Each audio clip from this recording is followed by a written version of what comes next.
जनगणना आणि जातीय जनगणना या दोन्हींमध्ये फरक आहे। तर जनगणना म्हणजे काय, तर भारतामध्ये दर 10 वर्षांनी जनगणना होते।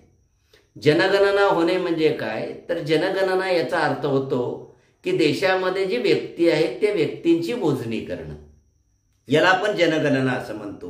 म्हणजे देशामध्ये राहणाऱ्या ज्या व्यक्ती आहेत त्यांची संख्या किंवा त्यांची लोकसंख्या मोजली जाते। पण जनगणनेमध्ये फक्त लोकसंख्या मोजली जात नाही, तर व्यक्तींची जी काही वैशिष्ट्ये आहेत देखील मोजली जातात। मग त्यांचा धर्म, भाषा, व्यवसाय, सामाजिक आर्थिक परिस्थिती, वय, लिंग या ज्या गोष्टी आहेत या गोष्टी देखील जनगणनेमध्ये यांच्या नोंदी घेतल्या जातात।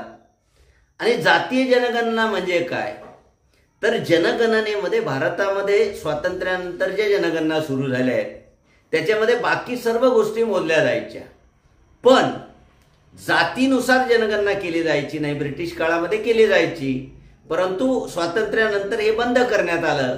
म्हणून ही जी नवीन जनगणना होणार आहे या जनगणनेमध्ये इतर घटकांसोबत जात जी आहे त्या जातीची देखील जनगणना जी आहे ती जनगणना होणार आहे।